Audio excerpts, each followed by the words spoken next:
Hello, yes, that's right. It's Joe here live for Joyrider TV, back with some more Q&A.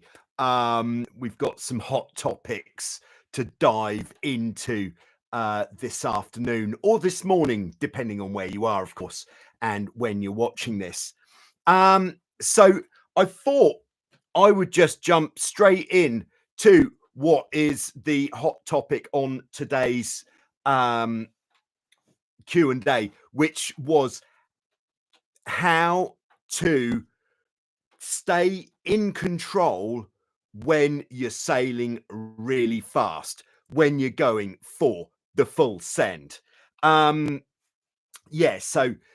it may, if you've been watching the videos of the big speed runs, I think I did post one this week, just a short video, just like a clip made from the last year's world record speed run video. And it does look pretty exciting. And it did raise the question, which came in from Fiona, which said, that looks amazing. How can you react fast enough at that speed to the changes that occur in the wind direction and strength?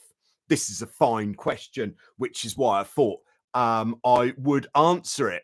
So, and along with that, we're just going to look at how to stay in control and attached to the boat at those sort of speeds. So I think first thing that let's just have a little bit of a before you even contemplate going for that sort of speed.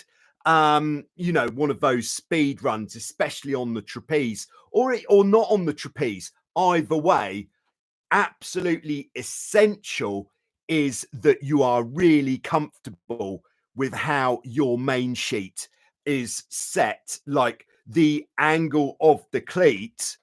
So I'm just going to draw a quick picture. Here's the guy on the trapeze arm, foot, side of the boat, back cross beam. It's a very accurate picture. And there is the bottom main sheet block and the top main sheet block. You need to make sure that you've set the angle of the cleat so that, let's just have the main sheet in a different color because we like to do that.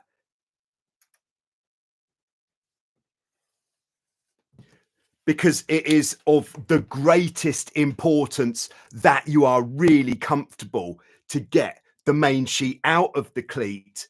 But it's also, if you really want to get the boat up to full speed, it is very important that you are able to get it in the cleat when you want to, because that is going to really facilitate you getting the main sheet in more.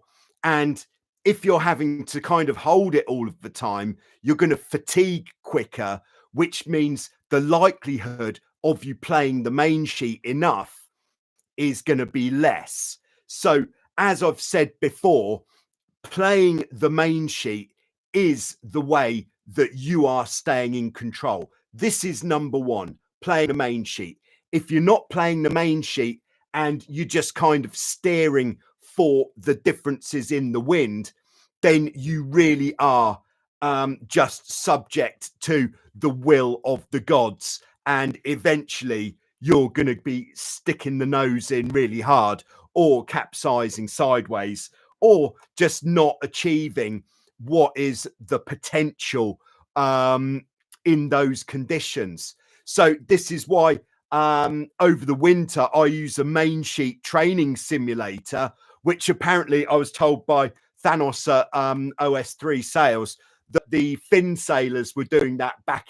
The Olympic guys were doing that back in the 70s for training. So he was quite tickled that I was keeping that dream alive of doing a bit of main sheet training in the winter, just both for the strength that it takes to play the main sheet enough, but also for the grip strength, gripping the rope.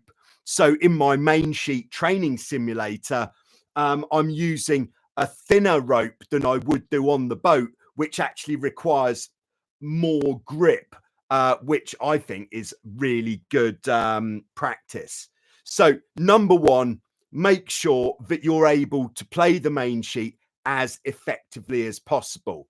Now, if you're sailing with a crew that you really trust, then yeah, by all means, give the main sheet to the crew and they can work that bad boy like it's going out of fashion. They can just be cranking it until smoke starts coming off the blocks. It's going in and out so much.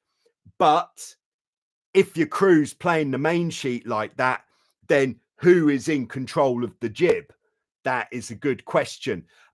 If as the helm, you can be in control of the jib, because at times it is going to become necessary to let the jib out. Like if you get the monster gust, then letting the jib out is certainly going to reduce the risk of you sticking the nose in. That's for sure, or reduce the risk of the sideways capsize. So number one, playing the main sheet. I think this is absolutely critical. So when you're setting the angle of your cleat, just be aware that the angle of the cleat and your ability to either cleat or uncleat is relative to the height of the trapeze. So when you've got the trapeze shorter, so you're trapezing higher up, it will make your cleat appear to be lower down. So it's going to be easier to get it in, but more difficult to get it out of the cleat. This is very important to consider, because along with that, what happens is, here's our boat. We've decided that we can use these as a little trapezing chap. Oh, look, he's even got a little face there. So as when you're further forwards on the boat, because you're physically closer to where the trapeze wire is anchored on the mast, you'll be trapezing lower. So if you move towards the back of the boat with the trapeze wire set at the same length, you're going to be, as you go right to the back, you're going to be trapezing a fair bit higher, which is going to make your cleat feel like it's lower down. So when you're set, perhaps when you're on the land, set your boat up so that you can trapeze on the land at the height that you like to trapeze, and then just experiment with the height of the cleat and see if you can work with it when you're further forwards for sailing upwind and when you're further back for giving it the full send, because it will feel like a different angle. So it will feel like it's lower down as you come back to the back of the boat, which is going to make it more tricky to uncleat. Yeah, that is consideration number one. All right, so consideration number two is, if you are going full send, it's not absolutely essential that you get into this position on the trapeze at the back of the boat. You can do it with the crew out on the trapeze, helm sat on the boat as far back as possible, but you're always going to go faster if it's windy enough when you're double trapezing. So so it's not essential, but you're going to go faster. If you are going to be double trapezing, as the helm on the trapeze, very important is you get yourself into a position where you feel really secure. So that is going to be, for me, what that is back foot right up against is the trusty rudder stock. So back foot is right up against, would it be that bit? Yeah. Oh, that bit's on top. Yeah. So right up against there. So with your back foot pushing against there, that's locked in. So if your back foot does get hit by any waves, it's not going to, if it was slightly further forwards and you get hit by a wave, that's going to send your back foot backwards, which could, I know from experience, that can be quite painful when your back foot gets sent back into the rudder stock or the rudder pin at the top there. It's nice to have a bit of extra reinforcement on your sailing boots on the outside. So if you do go into there, you're going to have a bit of protection. So that's the back foot. And then the front foot, you want to have a fair angle between your legs so that you've got really good stability, and then just playing the main sheet from that position and steering as is necessary. So we've got the control coming from the main sheet. We're secure at the back of the boat. Crew should be, if you're sailing double-handed, then crew should be as close to the helm as possible. And to keep the crew feeling secure, if they're not playing the main sheet, which I think if you've got the power to play the main sheet, you are so much more connected to what's going on, because the steering and the main sheet a lot of the time need to happen simultaneously. Maybe I'll actually do a video. This is really putting one's head into the jaws of the metaphorical lion. But if I go out on a speed run and let the crew take the main sheet, oh golly gosh, that is going to require some faith that they will play the main sheet. There'll certainly be a lot of shouting of pull it in, let it out, pull it in, let it out, let it out, let it out, let it out, sort of thing, because of the fear of it not going out when it needs to go out. So yeah, that'll be a really fun video. Maybe in fact that'll be one of the next ones that I make once I'm back on the water. Very exciting. Yeah, so where was I? Yeah, crew playing the main sheet. So to keep the crew secure, a good shout, if they're not playing the main sheet, is in the backhand to hold on to the traveller rope, front hand on to the jib sheet. Now, I have seen a reasonable amount of, and I don't know if it's just here with people on holiday going sailing, but if this is the shroud here, she won't stick. Oh, she will. There's been a lot of people holding the jib sheet around the front of the shroud that I've noticed on these speed runs.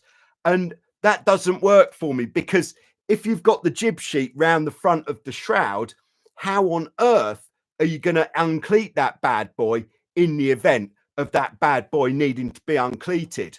You're not going to be able to. You're just going to be stuck.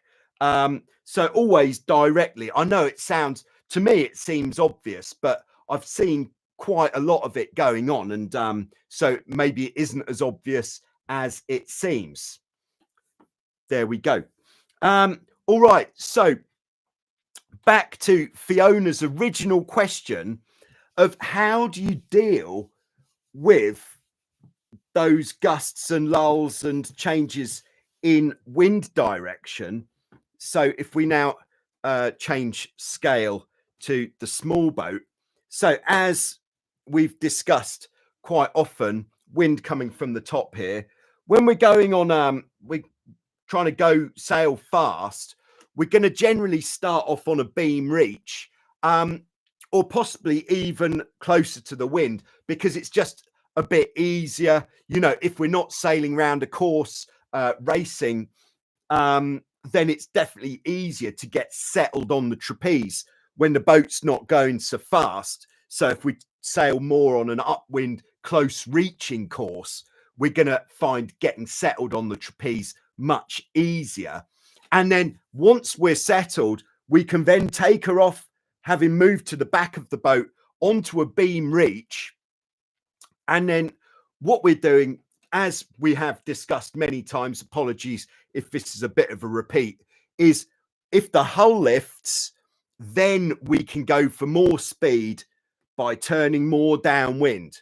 As I've said before, every turn, when it's windy, every time we turn downwind more, we need to ease the main sheet at the same time. Otherwise, we are really just asking for that leeward bow to go under the water, and we will be upside down before you know it. So by turning more downwind, we're transferring that heeling pressure into more boat speed. And by sailing fast, this is actually making it, if anything, quite a lot easier, because as we're coming down here, how should we illustrate this? We're going to be sailing through different bits of wind. Yeah, we're going to be sailing through different bits of wind. At the same time, we're going fast. You know, if we're doing 20 knots of boat speed, we're producing 20 knots of induced wind coming straight on at us. And what that induced wind is going to do as we sail through these variations in wind direction and strength, if we're sailing fast, it's almost going to act kind of like wind suspension.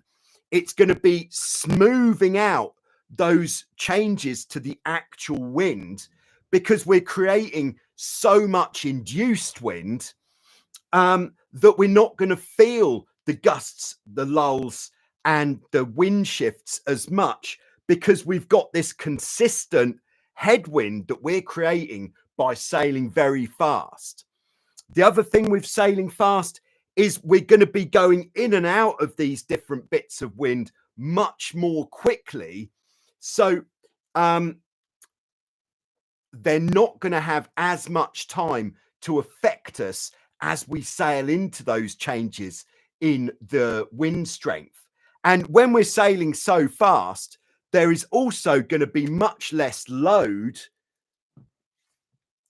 in the rig, because if the true wind is coming from this direction and we're going as fast as the wind, that means that there's very little pressure in that direction, and that's the direction which is going to be trying to force the bow under the water. So the faster that we're going, the less pressure that we've got trying to force the bows in, which actually is going to make it so much easier. And it's kind of like a whatever you'd call the opposite of a vicious circle. Maybe it's a happy circle of the faster you go, the easier it gets, really. But you've got to just have the confidence to let the boat go that fast, because certainly for me, about, when would it have been, about 10 years ago, I made the video where I was sailing with Dominic, and it's one of the early videos, so it's before I was doing the proper commentary, but you could hear the chat. Back in those days, every time we started getting like 23 knots or something, I was kind of starting to feel a bit out of control, and like, how is this going to end? And pretty much bottling it every time. Bottling it is I don't know if it translates to American or Australian, but in English it means when you get scared and you kind of abort mission a bit. So to bottle it would be if you're thinking of jumping over a small river, and just before you get to the edge, you think, oh no. And it's like a refusal in horse racing. There we go. I like to explain. Yeah, possible. Of course, we do have to be vigilant, looking out for the variations in wind direction, because sometimes, like you might have seen in the videos, as we get which way we're actually going there, so the wind's coming from there. So as we get close to this mountain that we sail alongside in Vasiliki Bay, there are many gullies that come down the mountain, and this wind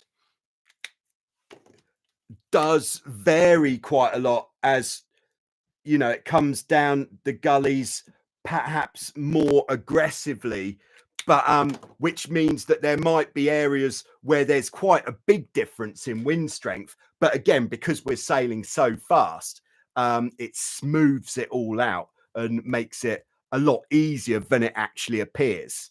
But you have to unlock that with confidence. There we go. So I hope that is a good answer to that question. We're actually going to go into this a little bit more in a second with the next preloaded question, or we could, but before we do that, just going to check in with everybody who's checking in live. All right, so we've got Philip tuning in from Ireland.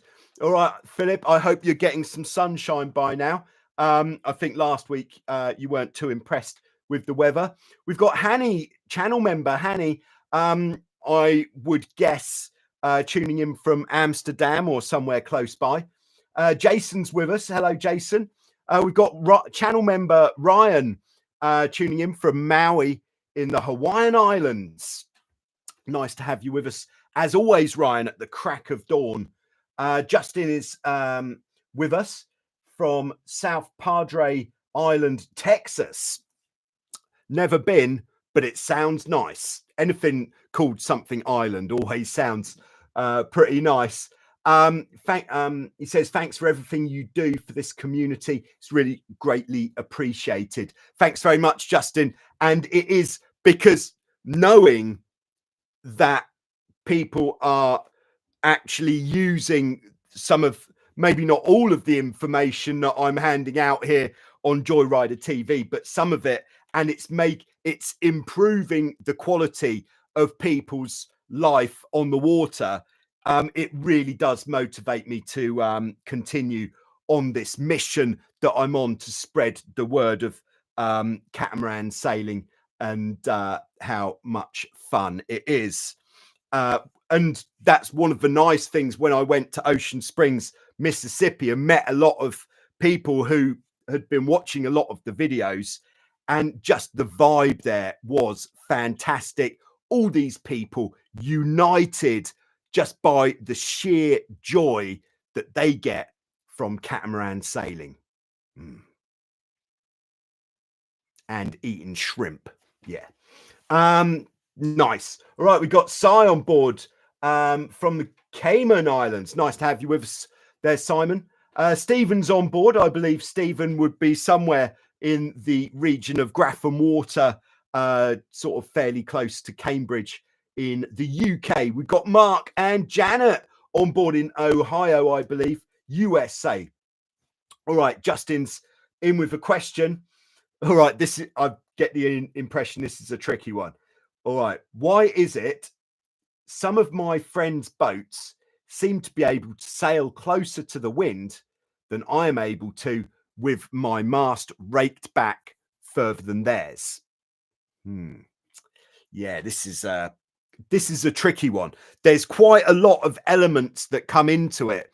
In no particular order.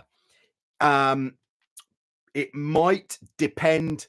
Let's just go boat setup first, actually. So if your mast is raked further back than your friend's boats and they're sailing close to the wind, there is a chance that perhaps this is without seeing any pictures or anything of what's been going on, but maybe you've got too much mast rake, which actually means if we rake the mast back too much, then you're not able to get as much tension into the leach of the mainsail, and the ability to point does come somewhat from the tension in the leach of the mainsail.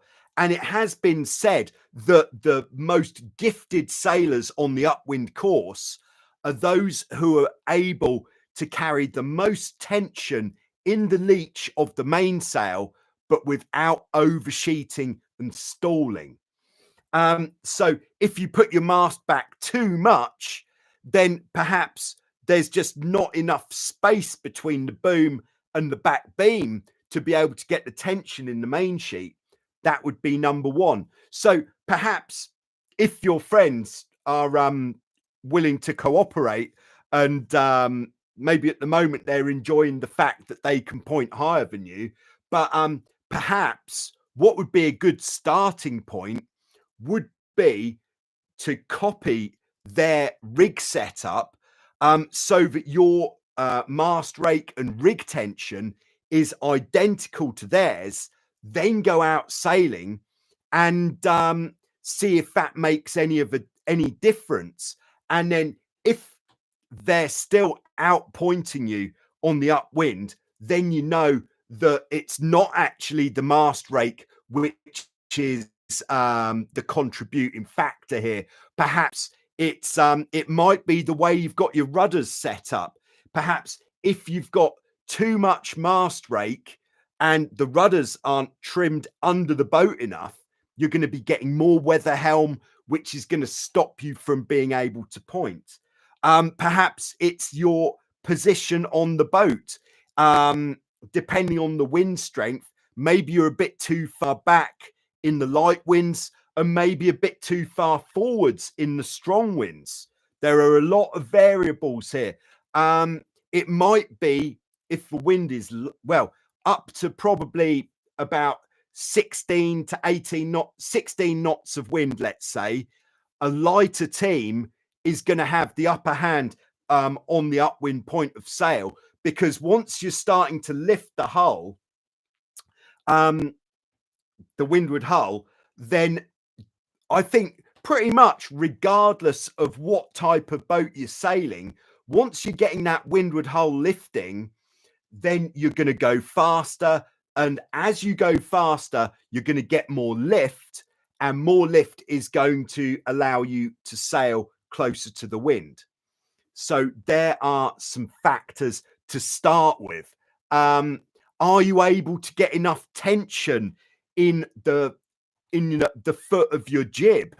Because if you're sailing, knowing nothing about your boat or anything, but if you're sailing a slightly older boat, like anything I'd say pre-85, and you're putting a lot of mast rake on it, the jib is not going to, like the way that I've been explaining how to set the jib up on Joyrider TV videos, is not actually going to work with an older jib with that amount of mast rake, because you're not going to be able to sheet in hard enough. So is it really easy to get your jib absolutely blocked? When I say blocked, I mean with the blocks so you can't physically pull it in anymore. Is that really easy to do?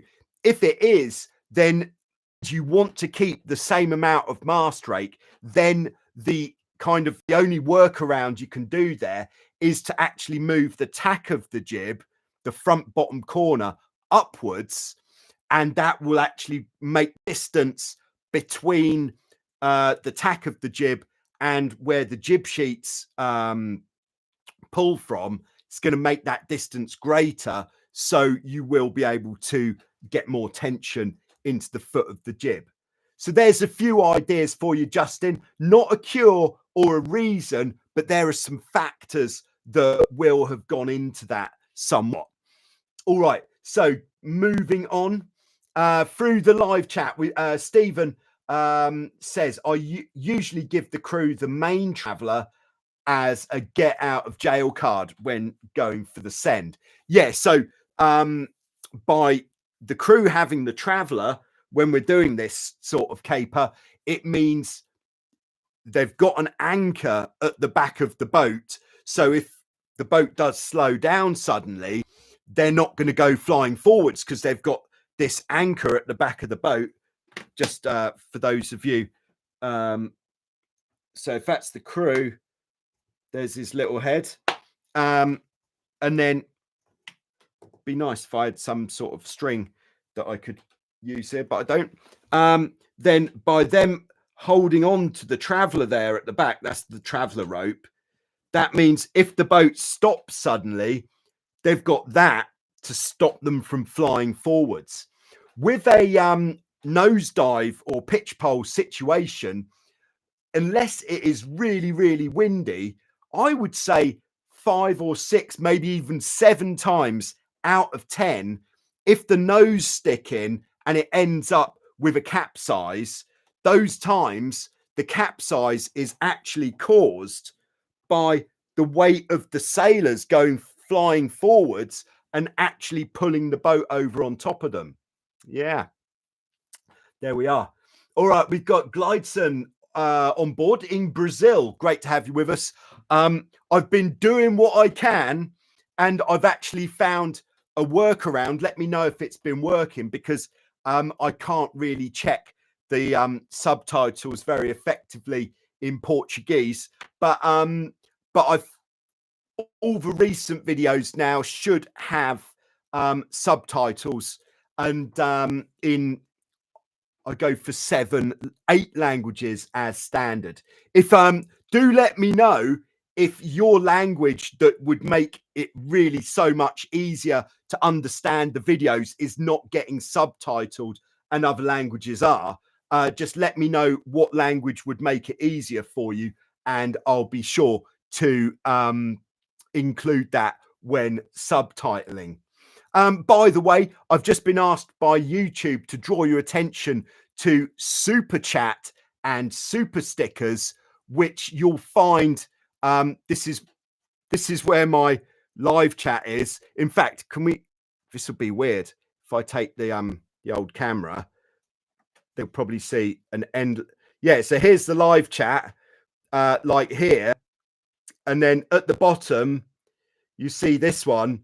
If you click on that, it means that you can show the answer to the question's been to your liking by chucking us a little bit of cheddar, with which I could buy some more cameras. Or I'm getting towards the time in my old trusty. This is the old trusty.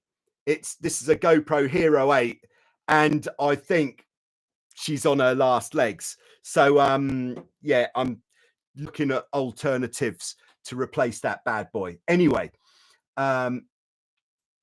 so Cuxolly's here. Nice to see you. Have a nice day to everyone. Please push the like button. Yeah, that's very solid advice. That really does support the channel. All right, thanks to Ryan for banging in there with a super sticker. Or I don't know if that's a super sticker or super chat, but very kind of you, especially at that time in the morning. All right, Derek's on board from Summerland. Is Summerland actually a place? If it is, I think it's a place where we all want to be. It's certainly summertime here in Greece. It's pretty warm at the moment, and I'm almost certainly going to be getting back on the water next week, because I have been having a bit of a knee issue, but I'm just going to have to work around it, because they say that knees, you could just replace them. Yeah. All right, Fiona's there. It was Fiona who raised that question on the topic of staying in control at great speed. Thanks very much for that question. I love that sort of chat. Fascinating. Never understood what the apparent wind was and why it mattered. Now I understand why things got easier as it went faster. Yeah, it kind of just smooths everything out. Oh, thanks very much, Stephen, for your super sticker or super chat. Very kind of you. And it's all going to go to a good cause. And that cause is going to be improving the qualities of the video, because I don't want to have to go back to using my Hero 5 GoPro, which isn't actually waterproof. All right, we've got Armored Lion on board from New Jersey, hoping to get the boat in the water soon. Very good. Yeah, I think this must be that sort of time for a lot of people, getting the boat in the water. Now, just a quick sub announcement on the topic of Show Us Your Cat, the video series, which everyone seems to like in varying degrees. But during the summer, I'm not going to be making any more episodes of Show Us Your Cat, basically because it takes such a long time. I'd say it's almost, you may not believe this, but it is true. it takes almost 2 solid days of work and putting it together, making the script, sorting through the photographs, all that sort of thing, to put together an episode of Show Us Your Cat. So by all means, if you're getting out on the water and you're thinking this is some great footage for Show Us Your Cat, or if you're getting out on the water, you've got your camera rolling and somehow you flip the boat over or you have some sort of near miss, then send me the footage for an episode of what went wrong. But what I'll be doing is I'll just be collating, like filing everybody's footage and pictures until after the sailing season has finished here in Greece, which will be in October.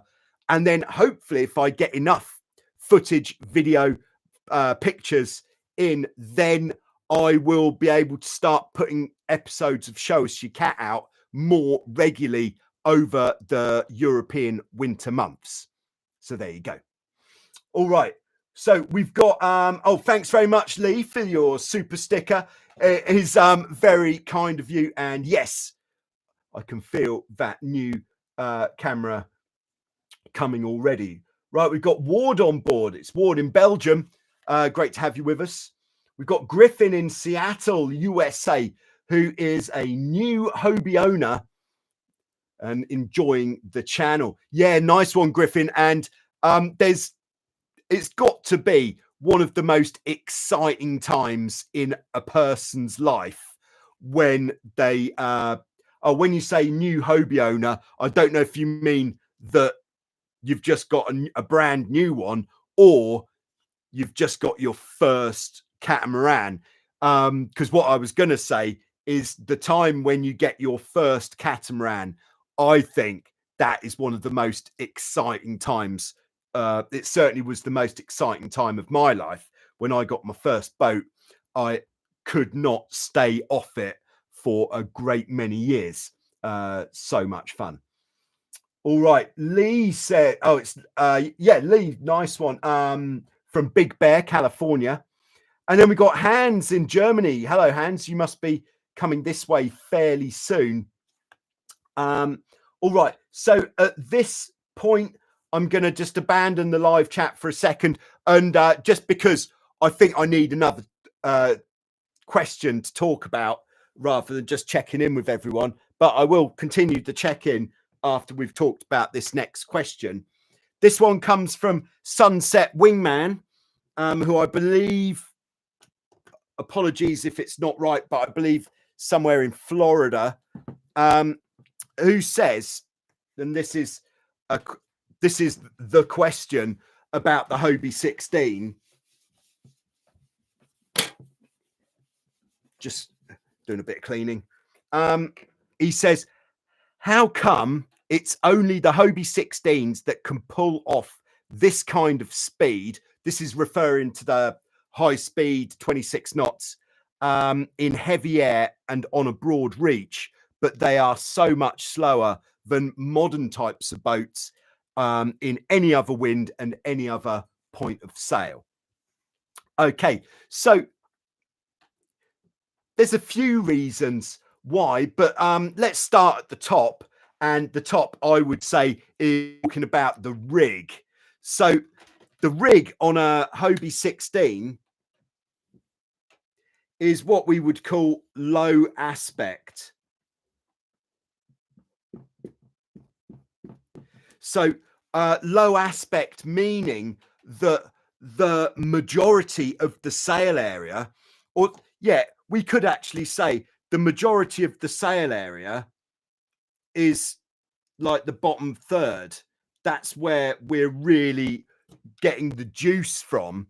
And having that, and if we just compare this to a modern boat, which could be pretty much anything, F16, F18, A class, bit of an exaggeration there, but there you can see there is much more sail area high up, which, so we call this a high aspect sail. And the high aspect sails are so much more efficient for sailing upwind. This is because we're able to keep the leech tension on a high aspect sail much tighter all the way up until we just get to the top 3 or 4 battens, and then it starts to, as the wind increases, open up like a bird's wing. And that is what makes these so efficient upwind. And if you look at kind of glider technology, it's the gliders that have the longest wings which can go the furthest. Whereas with the short wings, if we talk aviation here, the short wings, much more maneuverable, probably provide a lot more just grunt, that torque, that initial lift. But once it's going, it won't glide as far because of science. There we go. Said it. Science. I'm not particularly scientific, as I may have mentioned before, but science does come into it. So the higher aspect sail, definitely better for upwind sailing. Are modern boats faster on a downwind course? I would say for the size of the boat, if you compared a Hobie 16 on a downwind course, any wind strength with a more modern design, which isn't using a spinnaker or foiling, I would say it's not that much for the size of the boat. I'd say it's fairly even. But with most modern boats, they are either foiling these days or flying a spinnaker. And I think when you're flying a spinnaker, it stands to reason that that is going to go much faster and deeper downwind. Because the low aspect sail plan is very powerful on a Hobie 16. So downwind, it's much more just raw power, which is just there. Now, the reason why the Hobie 16, as well as the raw power and grunt that gets delivered from this low aspect sail plan, is the shape of the hulls. We have spoken about this before, but we've got a perfectly flat outside and this curve on the inside. And it's the flat on the outside which is really interesting us, because what we're actually getting with this flat outside, when we get to a certain speed,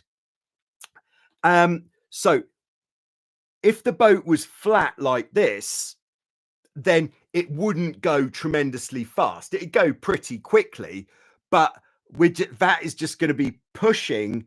If this is the leeward one, it's going to be pushing this way into the water, which is going to give us some lift to windward, but that's all. But when it gets really interesting and fast is when we start flying the hull. That is why we wait until we're flying the hull on a beam reach before we send it down the mine shaft to get the big speed. And I just need to make a bit of space. Oh, I could go lower down. Here we go. So when we get the whole flight, this is a huge exaggeration. We wouldn't fly the hull that high. But when we get the hull flying like this, then because the pressure is pushing that way, the boat doesn't care which way up or down is. It just cares about where the force is pushing. And like a windsurf board has a very flat bottom and the pressure is pushing down like this, and the windsurf board planes, which means it overtakes its bow wave, which gives it effectively an unlimited top speed. The thing that really determines the speed is the ability to stay in control, which is kind of determined to some degree by, on a windsurf board, the fin, but on our catamaran, by the rudders and the skill of the people sailing the boat. So but when we get the hull flying and we're getting this planing on that outside flat edge, then the actual amount of speed that we could get out of the Hobie 16 is unlimited, but it is limited, like I said, by the ability to stay in control, by the rudders, and yeah, and that is it. That is why the Hobie 16 goes so fast when we throw a load of wind at it. The other thing is the more modern boats are designed for sailing round a course in racing conditions. Now, most classes won't start a race in more like a world championships, for example, in more than like 25 knots of wind. So they are designed to be as efficient as possible in that kind of like 8 to 16 knot wind range, which means in the lighter wind, the more modern boats are going to be more efficient because that's how they've been designed. And like if we continue with the hull shape, this exaggerated hull shape, massive dagger board is going to be so efficient for sailing upwind on a modern formula style boat compared to the old Hobie 16, which doesn't have much volume as well. So volume comes into it. The amount of liters of air inside the hull means in the light winds, the people on the boat with not much volume, the boat is just going to sink down into the water more. So there's going to be more drag. Whereas on the modern boat, especially these with the flat bottom, that flat bottom is really providing loads of resistance against going into the water. It's just going to sit on top. So we've got very little drag, loads of lift from these massive foils. Foils, by the way, are what we're calling the dagger boards, and if there's our boat, dagger board and the rudders. So there is a little bit of confusion these days when talking about foils because of the advent of foiling boats. But foiling, yes, it uses these curved foils to lift up out of the water, but any rudders or dagger boards are also in this category of foils. I can see why it would be confusing because it is. There we go. What more can we say about why? I think we've pretty much said it there. So that is why the Hobie 16 is an absolute rocket ship. Now, what I would be really interested to have a go on would be something like a Prindle 16 or maybe a Prindle 18 classic one, which have a similar hull shape, but a much taller hull because they don't have the raised trampoline. Now, I believe if the rudders on these Prindles are as good as the rudders on the Hobies, then the potential for the Prindles going really fast as well is there. That's what I believe. So there we go. Thank you very much, Sunset Wingman, for your thought-provoking question. I enjoyed it, and I hope everybody else did too. Thank you. What was my other by the way? By the way, yeah, this is a question to the community. And with this particular question, if you could put the answers, your response to this question in the comments section rather than in the live chat, that would be really good.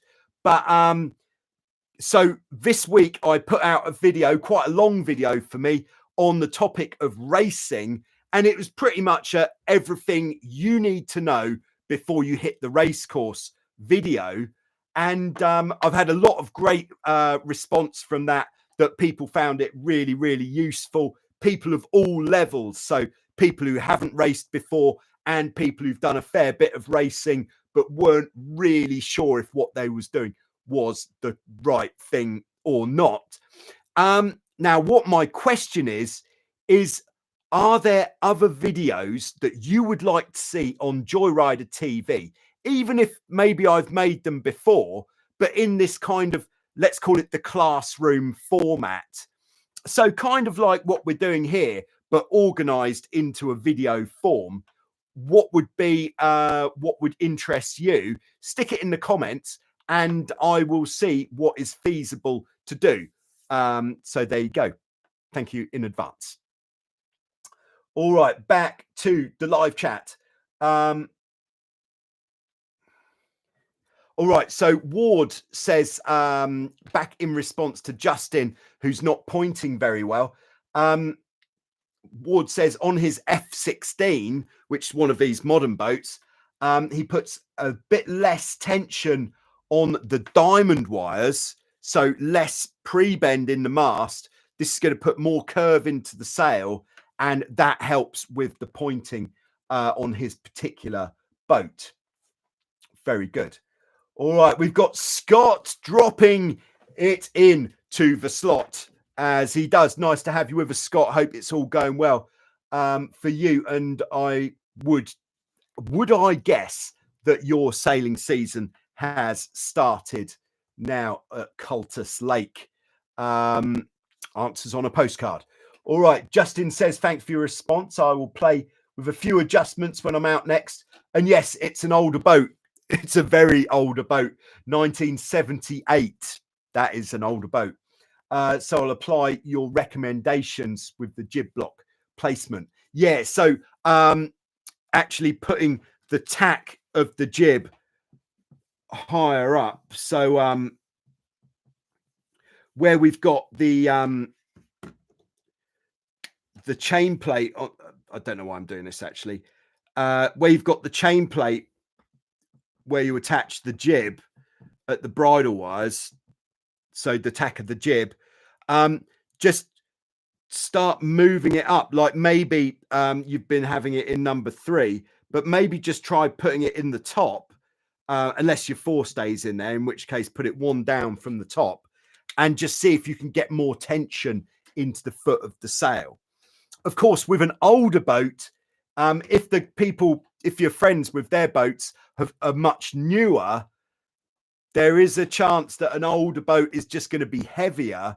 So like we were saying here with this drag to lift kind of stuff, if your boat's heavier, it's going to sit down more in the water, creating more drag, which means you're not going to be getting as much lift from that flat side and the rudders, which means you're not going to be able to point as high. It's just the sad truth. Sorry. All right. So Kevin, nice to have you with us, Kevin, in Illinois, USA. Glideson says that principle works for the 14 too. Yes, absolutely the same for the Hobie 14, the 16 and the 14, and almost identical, apart from the fact that you wouldn't want to put 2 grown-ups on a Hobie 14 unless they were very small. All right. All right. So Fiona says, sorry, cannot find the comments. Oh, yeah. So I don't know. Maybe it's because this is live at the moment that the comments bit or hasn't actually appeared yet until this is there for people to watch afterwards. So Fiona's video request, how to lay the mark so that you shave it every time. Nice. All right. Can I do that? No. All right. I'll just have to type that up afterwards. But thank you, Fiona, for your suggestion. All right. So next one in the preloaded questions. And actually, we've been going 53 minutes now, and it's almost certainly in Greek time, time for a beer. So no more questions in the live chat, please. If you have got a burning question for the live chat, if it's accompanied by a super sticker or super chat, then yes, we can go for it. Otherwise, I've just got one more preloaded question, and that is from F. Yates. and this is going to require a bit of board space, but this is in response to, I'm guessing that most people will have seen the video I made quite a long time ago, just when I was starting to make more organized videos. The video on how to fly the hull, the oldest one on how to fly the hull. And F. Yates asks, how did I get that amazing footage? This is, of course, what a boat looks like. So you'll have seen in that video that I used a few different camera mounts, but the one which was the really good one was the one at the bridle wires. So what I do, I still use the same mount, but not in the same way. So I've got a mount that kind of clips onto the chain plate where a camera can be attached, pointing back at the boat. But the reason it was so good in that video is, I've actually prepared, you're not going to believe it, is this is the mount that I used, and this is the mount that I still use. So these are just some bits of, I just put in a Google search on an eBay search, sorry, for GoPro mounting extensions. And it found me these bad boys, which I've had for a long time now. And so what I, oh yeah, I'm missing a bit. Here we go.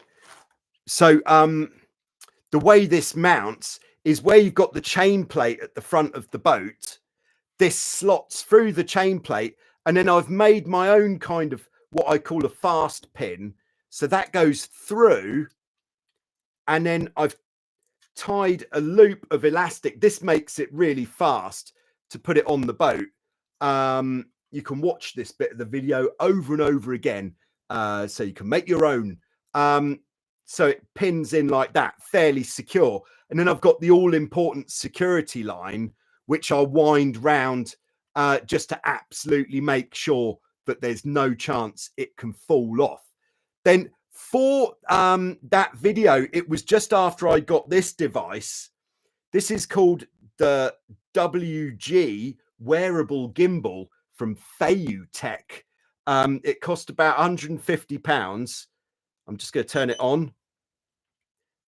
And this is the GoPro Hero 5 that I spoke about earlier.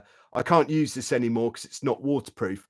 And in fact, this gimbal isn't waterproof either, but it is so good because it just takes all of the movement out of the camera. And what's really cool, so pay attention, please, camera.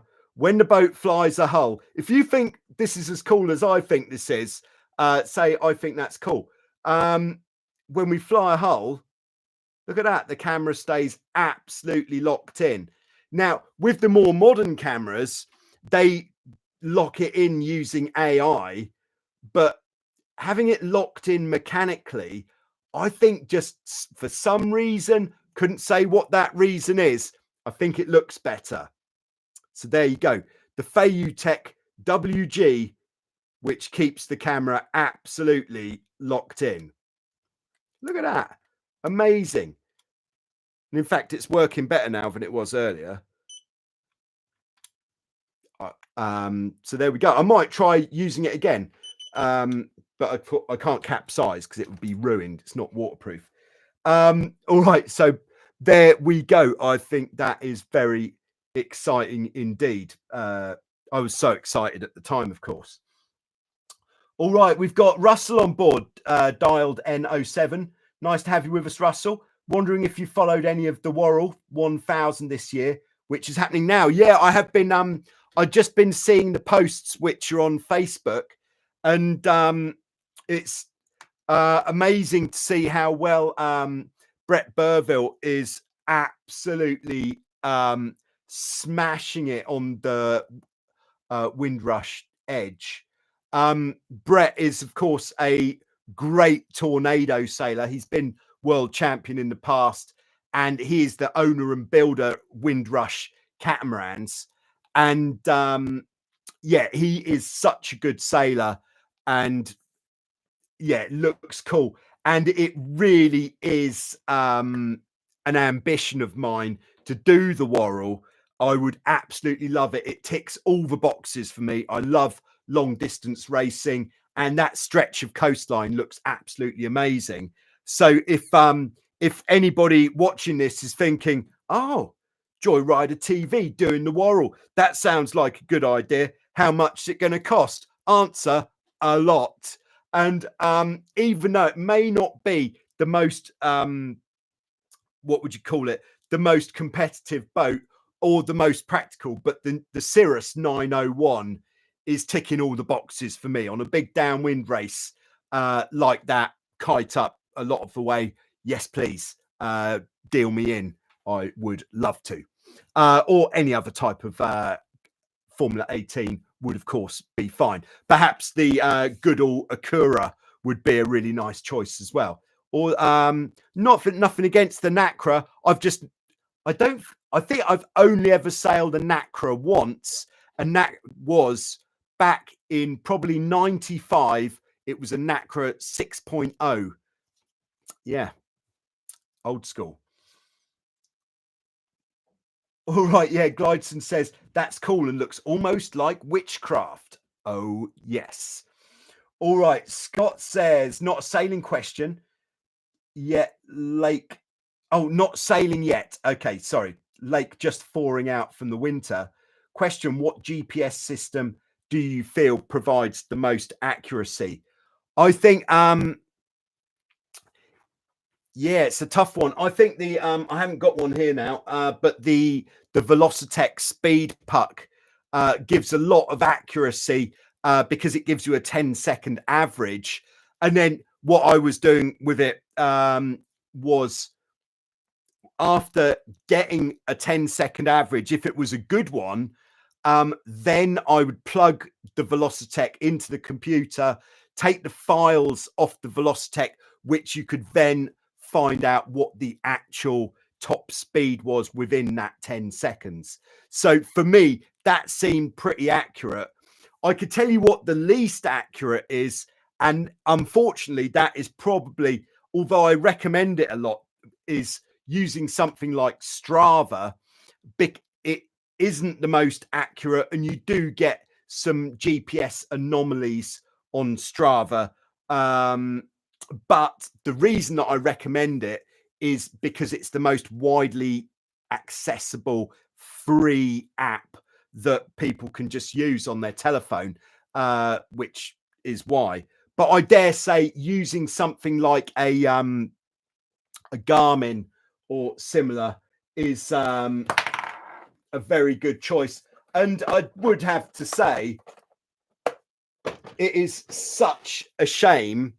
This is the Locosys GW60, which I used for, I'd have to say, pretty long time. But unfortunately, it's now given up. It's had a hard life. But this, for me, definitely the most accurate and reliable. Well, reliable until it stopped working. So, yeah, maybe I'll get on to them and see if they can start. I like the colors as well. It's nice. If they can start knocking those out again. But that was good because, as well as your top speed, it would also give you the 2-second average, 5-second, 10-second average, 500 meters average, and so on. Which, if your top speed says 20 knots, but your 2-second average doesn't agree with that, then it's quite a strong bit of evidence that that might have been a GPS glitch. So it also gave you that challenge of trying to keep the big speeds going for as long as possible. There we go. Yeah. Okay. All right. Fiona says, reminds me of when a Kestrel is hovering on the air and keeping its prey above its head, dead still, moving its body and wings. Boom. All right. I think I'm going to sign off there. We've been going for an hour. So thanks very much to everyone for tuning in live. Thanks to everyone for the super chat, super sticker. Do feel free to keep those coming, of course, so I can get down the shops. Other than that, there'll be part 2 of the mini cat beginners sailing videos coming on Sunday. Now, I don't want anybody to think, hold on, how come it's only the mini cat that's getting a look in? It's just because I have been off the water and I did some filming on the mini cat before I was off the water. So that's all I've got at the moment, which is new.